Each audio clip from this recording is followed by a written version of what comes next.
ഇടുക്കി തോപ്രാംകുടി സഹകരണ ബാങ്കിലെ ക്രമക്കേടിൽ മുൻ പ്രസിഡന്റ് അടക്കം 13 പേർക്കെതിരെ പോലീസ് കേസെടുത്തു.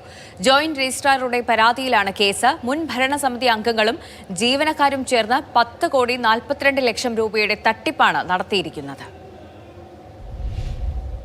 CPM നേതൃത്വം നൽകുന്ന തോപ്രാംകുടി സഹകരണ സംഘത്തിലാണ് കോടികളുടെ ക്രമക്കേട് നടന്നിരിക്കുന്നത്. 2020 മുതൽ 2025 വരെയുള്ള ഓഡിറ്റ് റിപ്പോർട്ടിൽ 10,42,64,031 രൂപയുടെ ക്രമക്കേടുകൾ കണ്ടെത്തി. വ്യാജമായി സ്വാശ്രയ സംഘങ്ങൾ രൂപീകരിച്ചായിരുന്നു ക്രമക്കേട്. ഒരു സംഘത്തിൽ 4 മുതൽ 12 വരെ അംഗങ്ങളെ ചേർത്തായിരുന്നു തട്ടിപ്പ് നടത്തിയത്. ഒരംഗത്തിന് 1,00,000 രൂപ വീതം എന്ന കണക്കിൽ ഒട്ടേറെ അംഗങ്ങളുടെ പേരിൽ ലക്ഷക്കണക്കിന് രൂപ മാറിയെടുക്കുകയായിരുന്നു. സംഭവം വിവാദമായതോടെ ഇത് സംബന്ധിച്ച ഫയലുകൾ സംഘത്തിൽ നിന്ന് കാണാതായി. കൂടാതെ സെക്രട്ടറിയും ജീവനക്കാരും വൻ തുക അഡ്വാൻസായി എടുത്തത് തിരിച്ചടച്ചിട്ടില്ലെന്നും പരിശോധനയിൽ കണ്ടെത്തി. ഇവിടെ ചിട്ടിപട്ടമെത്തിയവരുടെയും പൈസ കൊടുത്തിട്ടില്ല, നിക്ഷേപകരുടെയും പൈസ കൊടുത്തിട്ടില്ല. ഏകദേശം 1 കോടി രൂപ വരെ ഡിപ്പോസിറ്റ് ചെയ്ത ആളുകൾ നിരവധിയായുണ്ട് പുറത്ത് നിൽക്കുന്നത്.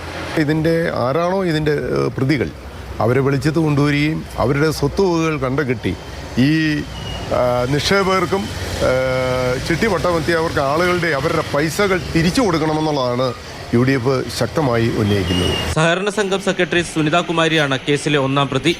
മുൻ പ്രസിഡന്റ് ഷൈൻ തോമസ് 2-ാം പ്രതിയാണ്. Junior clerk Ammini Madhavan, senior clerk Vishnu Mohan, താൽക്കാലിക ജീവനക്കാരായ ആൽബിൻ ജോസ്, എബിൻ കുര്യൻ, സോബിൻ ജോസഫ്, ടീന ജേക്കബ്, അഞ്ജു തങ്കപ്പൻ, ശ്രുതി വലിയമറ്റം, ജെസി മണ്ണംകുളം, അനു എന്നിവരാണ് മറ്റ് പ്രതികൾ. സഹകരണ സംഘം 20 കോടി രൂപ കേരള ബാങ്കിനും 10 കോടി രൂപ നിക്ഷേപകർക്കും നൽകാനുണ്ട്. എന്നാൽ 13 കോടി രൂപ മാത്രമാണ് ഇനി പിരിഞ്ഞു കിട്ടാനുള്ളത്. ബാങ്ക് സെക്രട്ടറിയും ജീവനക്കാരും വായ്പയെടുക്കാൻ പാടില്ലെന്ന നിയമം കാറ്റിൽ പറത്തിയാണ് ഇവിടെ ക്രമക്കേടുകൾ നടന്നിരിക്കുന്നത്. മാതൃഭൂമി ന്യൂസ്, ഇടുക്കി.